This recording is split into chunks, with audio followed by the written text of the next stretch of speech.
informatics and big data analytics. So, but before that, allow us to introduce ourselves. So, I am J.A. Tudor. I'm serious getting there. And I'm Wendy Shagun.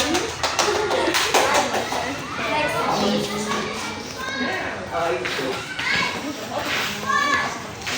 So, we have here, who can read for the first paragraph? Introduction. Bioinformatics is the use of computers to study biological data like DNA. Big data analysis is the process of handling and understanding very large amount of information.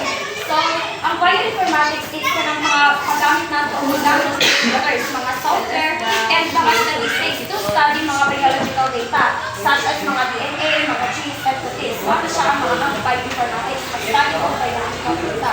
Then, ang biological data, para mas ma-understand nyo, is anong mga information na kanabitang mag-connected from the living things like mga plants, animals, mga human, and bacteria. Then, pag may tag biological data, na sa madaling salita is, ano na siyang information about life, o na ang biological data.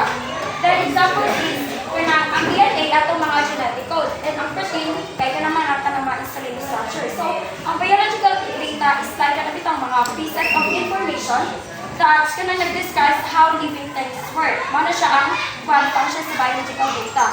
So, ang bioinformatics ay mag-use ng mga computers and statistics to biological data. Gets? Madus na matingog. Then, next is big data analytics. It's the process of handling and understanding very large amounts of information. So, ang big data analytics is ganang means maggamit na ako ng mga powerful na mga computers at mga para mag-analyze of mga information na mga large. Then, kani sila, like, imagine, there is mga million of pieces of mga information. So, ang mga tao is dili na sila ka ng mga mano-mano nga mag-study, ano, dili nila makaya. So, need nila ang paggamit sa computer. Inaanak ka-importante ang usaka by big data analytics. Then, ang big data analytics mag-good kay pwede mataba siya mag-organize sa data and mag-search for patterns and mag-predict po siya ng mga outcomes and magkakaroon siya ng mga decisions. So, like for example is, mag-contest ka na sa itong COVID-19 ka na itabo sa una. Itong COVID-19 sa una is, para may kailangan, ginagamit sila ang computers para may kailangan na ma-predict nila ang ay ang mga symptoms may balan nila. For example, ang symptoms kay makita nila sa mga katawan at na ay COVID-19 kay ato ba virus kay ano siya may lantan, itong pagkukulong or anak paano daw ito siya na-infect na ito siya na ito siya ikanang sa tingin ato. Then tapos, ang treatment ng ato is gamitan ko ng computer para mas mapadali.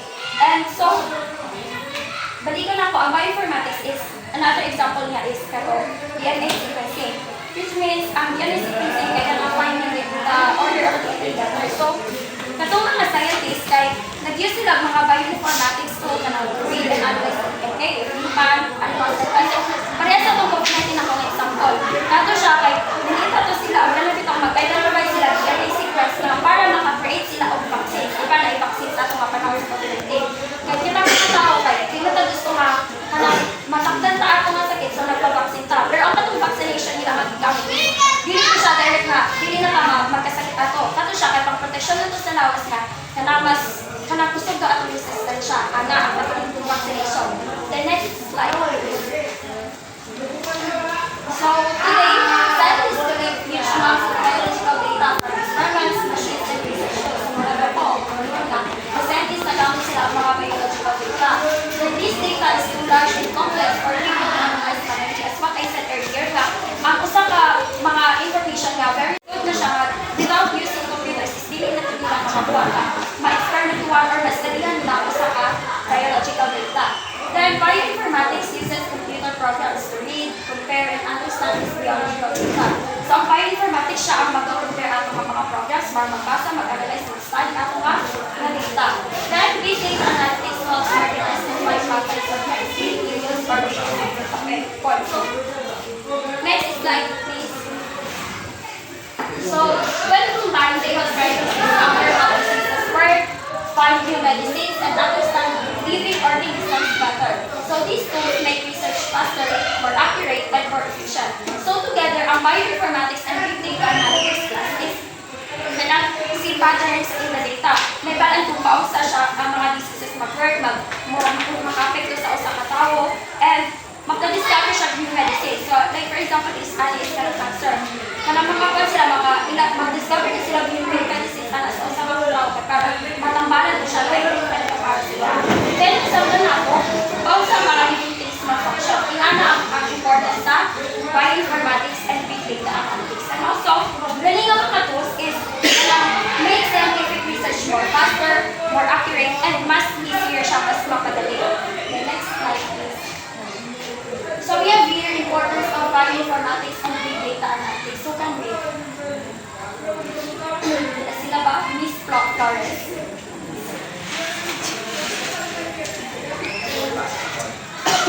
Importance of bioinformatics and big data analytics. They help scientists understand complex biological data that humans cannot analyze manually.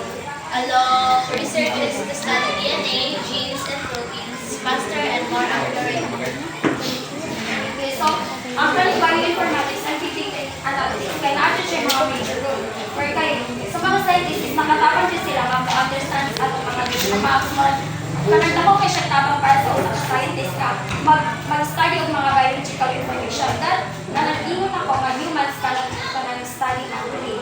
Then allow researchers to study DNA, genes, and proteins faster and more accurately. Kaya atong mag-study og kanang mga biological data such as DNA, atong mga genes and proteins. So, need nato ang tabang-ano nga mga tools kani nga mga bioinformatics and data analytics para mas ma-studyhan nila and mas kanang more reliable ang ato ang kanang makuha ka data. Then, next slide, please. Make it easier to discover new medicines and treatments for diseases. Help doctors identify diseases, early and create personalized treatments based on patient's gene. So like for example, kanang DNA sequencing analysis. Di ba ang scientists kaya nag-use sila computer para mag-analyze atong mga personal DNA para makita ang mga genes o nagkakos po nato nga diseases. Then, ang kanang mga example ko ang help doctors identify diseases early. Kaya ganang gene expression analysis. Like, katong lang ito'y on-off na cell, then especially, kay katong disease na cancer, mahibalan niya ang makahatag siya of treatments ato for those diseases. Next slide, please. Then, improve research in fields like agriculture, medicine, biotechnology, and environmental science. Enable the storage and management of biological information safely and efficiently. Help find patterns and trends in large data sets leading to new scientific discoveries. So, ang bioinformatics is really not siya helpful for sa mga biological data at mga DNA. Paano siya sa mga agriculture para mas ma-improve ang product harvest, harvest production. Then, ang biological information na nag-gather or na-analyze nila, nana sila storage mo. Na-secure na siya dito ang mga data. Nana sila sa safety level. And how find patterns and trends in large data sets, leading to new scientific discoveries. So, like for example, mag-analyze of huge data sets to find kung sa chemicals na occur para sa mga bagong medicines. And also, mag-predict to siya patungkol sa future na mga medicines. Next. Support decisions making in healthcare, such as predicting diseases, outbreaks, or treatment outcomes. Speed up scientific research by using advanced tools, algorithms, and computing power. Make complex biological problems easier to understand through like visualization and analysis. Like what I said earlier, class nga, those tools, bioinformatics and big data analytics is na nag-support sila of decision making, such as katong nag-predict sila of mga disease using patient katong DNA data to design nga treatment nga fit those sa katong nga sakit. And it makes scientific research and easier. Pinaagi sa mga katong computers, pinaaga ni bioinformatics and data analytics kay paano ka nang mas ma-advance ang atong learning study. Dahil ang katong mga complicated nga mga biological problems ay ma-turn to siya into a clear and understandable nga information. Kaya, kanina bioinformatics, kanina mga tools is very significant education. Like, muna siya bitaw ginapadali nila ang mga butang na dugay bitaw nga kanila itong dugay mabuhat sa usa lang ka tawo. So mas nakamatudan mo siya nga mas effective and reliable. That's all. Next. So let's move on to next topic is how bioinformatics and big data analytics work. The first is data collection. Biological data is collected from sources like DNA sequencing machines, labs, hospitals, and research studies. Examples of data is DNA sequences, proteins, images, medical records, and gene expressions. So the first steps to how kung sa gawar ang bioinformatics and big data analytics is we're gonna collect data from sa hospitals or sa labs or sa mga research studies. Para na ito mga DNA sequences, proteins, images, medical records, and gene expressions. Then the second one is data storage. The collected data is extremely large, so it stores in big database or cloud systems. These databases are designed to handle millions or billions of data points. So after ito makulik og data or mga genes bitaw, so ito i-store ito siya like sa mga sa labs ba or sa data like nagkuha naman kayo na data itong pinakolek, so kailangan na sa mga databases or sa cloud systems. Kaya mga millions or billions ka data naman, so hindi na siya makaya sa mga phone lang akuan or sa mga gamay lang mga labs. Ito dapat sa mga dako like kanang control bitaw ng daan like ng mga cloud systems and mga databases. Next. And 3 is data cleaning. The data is checked for errors, duplicates, or missing information. Clean data is important for accurate analysis. So example, di ba, kanang sa mga traits or sa mga tanong, o mag-base ka sa mga tanong na may mga unwanted traits, di ba? So ito itong i-clean, magutang traits ito mga gusto sa isa ka tanong or mamitik niya ito ang isa ka genes yun. Like kung saan kung gusto mong pagawas, bitaw, i-clean na ito, itong mga unwanted, baon na ito. Then next. Or it's data processing. Bioinformatics software reads and interprets biological data. Examples is aligning DNA sequence, identifying genes, comparing genomes, and predicting protein structure. So after ito siya i-collect, dito siyang i-collect and i-start na ito siya, i-clean ito siya. So ina siyang i-process like na yung mga dito, like align ng mga DNA sequences sa isa katanong or mga traits ba niya. Like ito siyang i-improve ito. Next. Then 5 is big data analytics. Advanced analytic tools and algorithms search for patterns in huge database. They can find gene mutations, disease markers, protein similarities, relationships between different biological factors. So pag mato siya ato siyang big data analytics na. So ginagamit ang mga advanced tools na gid kayo like mga sa tawag ang genes and mag-find na to mga sakit sa mga sakit ang nasa tanong or sa mga different sakit, di ba? So kailangan to ng bioinformatics and big data analytics. So we can identify kung sa nga disease ang naa, then pausapod nga mga tambal atong ma-cure sa ila. 6 is data analysis and interpretation. Scientists analyze the results to understand what data means. They identify why a disease occurs, which genes are affected, which treatments may work best. So, pag mo lang interpret, so ma-anticipate na mag-question din yung mga scientists nga yung-offer mo na yung sakit, then nga usa nga genes ang affected, then after mag-process na sila or mag-himo na sila mga treatments or mga tambal, usa yung pinaka-better na treatments sa katanong or sa mga nga ilang ma-apply ato. Next. Then, visualization of results. Results are turned into graphs, charts, heat maps, or genome browser images. This helps researchers see patterns and connections more clearly. So after ito, ilang nang ikuha ng mga ilang nag-gather ng results, ilang nang visualize like sa results like ang gamit ko na ay graphs, charts, heat maps, or genome browsers images. Kaya mas visualize mo siya, so mas dali mo siya makita bitaw. If kanina yung mga results mo makita, graphs, charts, mas dali lang may identify. Then 8 is decision-making application. The final steps is using those results in real-world applications.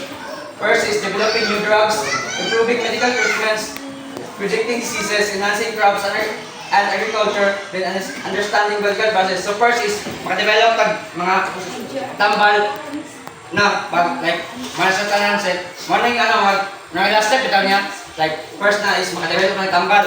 Then maka-improve na ito ang medical treatment sa tukod. Then mapredict na ito ang sakit sa tanong or mga sa hayop ba. Then enhancing crops and agriculture, like mapa-enhance na itong crops.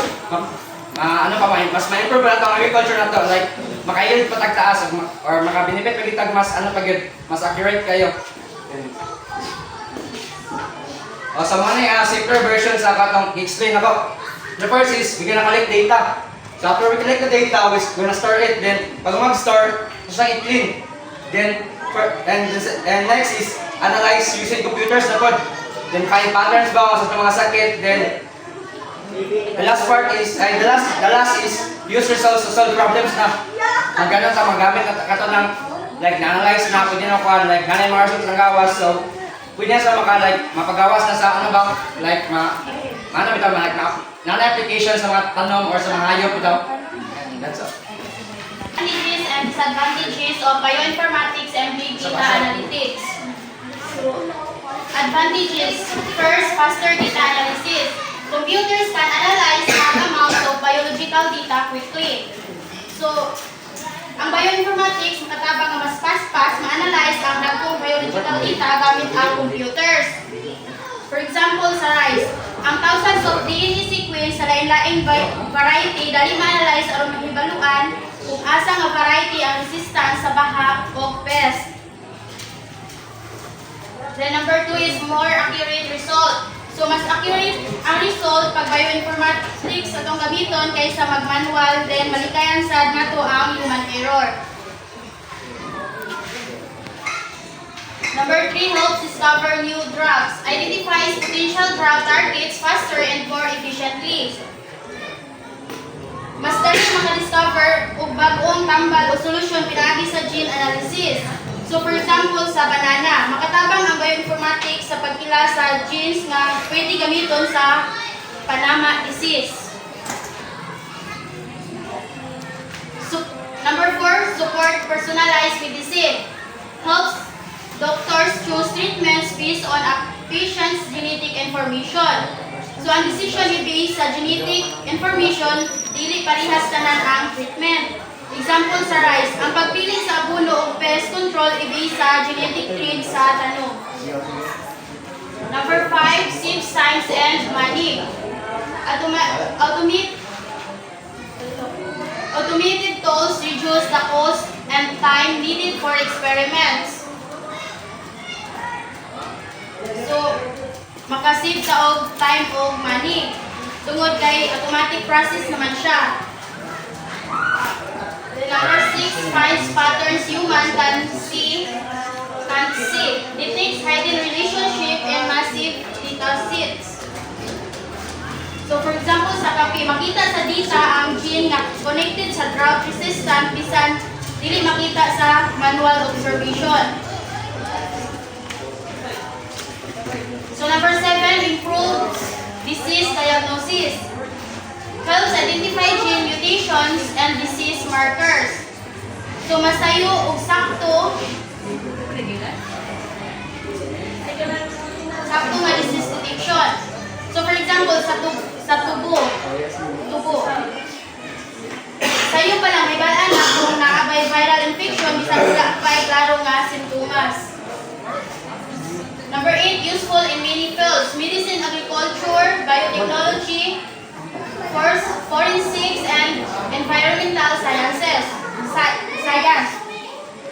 So, dili lang medisina, gigamit po sa agriculture o environmental science. So, for example, sa gulay, gigamit ang bioinformatics sa pag-analyze sa soil microbes na makatabang sa tanong. Then, disadvantages. Number 1, very expensive technology. Advanced computer, software, and storage system cost a lot.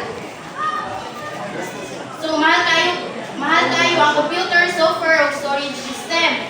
Example, ang gagmay nga research farm dili maka-afford og genome sequencing machine. The number 2, requires skilled experts. Needs trained bioinformatics data scientists and programmers. So, kinahanglan og bioinformaticians o programmers. For example, bisan na data sa mais, kung kung ma-interpret o sakto.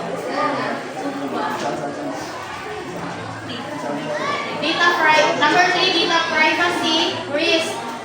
Sensitive genetic and medical information must be protected. So, sensitive ang genetic data o kinahanglan protektahan. Then, too much data to manage. Extremely large data sets can be difficult to store, organize, and maintain. Daghan nga data nga lisod i-organize o i-maintain.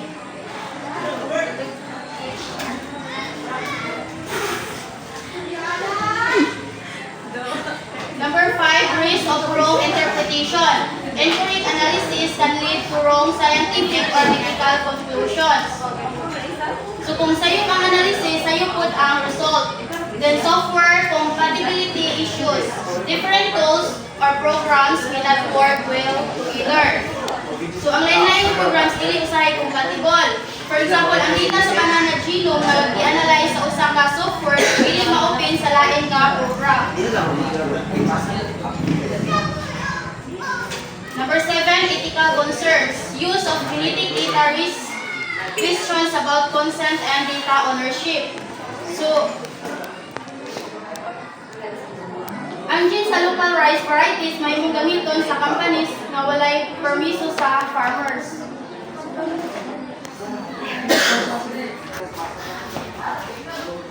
So overall insights for conclusion. Bioinformatics and big data analytics play a major role in modern science by helping researchers analyze massive amounts of analytical data that would be impossible to study manually. So ang importance sa bioinformatics and big data analytics sa overall is kanang makakuha siya, kanang makatabang siya sa usa ka scientist, dili lang kasi scientist but kita ang mga tao because kay namin mga impossible good nga mga dili dyan makaya sa usa ka tao lang. So need jud ako sa computer para mas mag-study ano ug mag-experiment. Like next. Then these tools make it easier to understand DNA, genes, proteins, and diseases, leading to faster discoveries in medicine, biotechnology, and agriculture. So kanina mga diseases, kanina mga tools is kanang it helps to make it easier para mag-understand ang mga biological data para mas effective and reliable siya to understand kung ano sumutag sa future generations. The next, the combination of advanced computer and biological research allows scientists to find patterns, predict outcomes, and develop personal statements. So, inaagian ng mga computers, katong bioinformatics and big data analytics is makapredict sila makapredict sila results and mag-create sila of best treatments para kung usa nga sakit or usa for example sa plants is makakuha sila kung usa nga best treatments or usa yung ganahan mo desirable place is makakuha mo kanang kamo na mismo kay para pinaagian ng buong business matabangan mo ate. Next.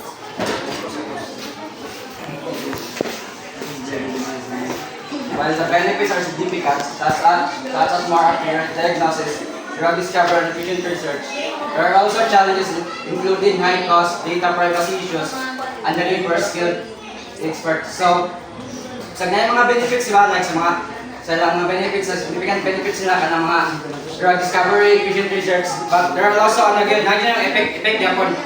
Samot na sa tuwa or samot na sa scientist. The first challenges nila is high cost. In data privacy issues sa people and need for skilled experts kay pag mag-operate ka nga butang like sa bioinformatics and sa mga big data analytics, you need to have like naka-iskilahan jud like kabalo jud ka sa water na kay even a slight error kay gyud like di na mabalik risky kay siya like risky kay nga trabaho. Ethical and legal concerns must be addressed to ensure data is used safely, responsibly, and fairly. So dapat na transparency between sa scientist and sa tao. Dapat responsible po sila kung sa paggamit ang mga data and use sakto and safely. And next. Overall, the integration of bioinformatics and big data analytics is essential for advancing science and improving human health, offering powerful tools for innovation and future breakthroughs. So, gi-innovate ni nga butang or like ilang gihimo nga butang to ano lang yun? To help us nga ma-advance pa tong science and ma-fiber pa tong human health and also mga innovations and mga future breakthroughs na to. And that's all. And number of questions? Mga Clarifications. clarifications? None. Yeah. That's all for today's. Bye.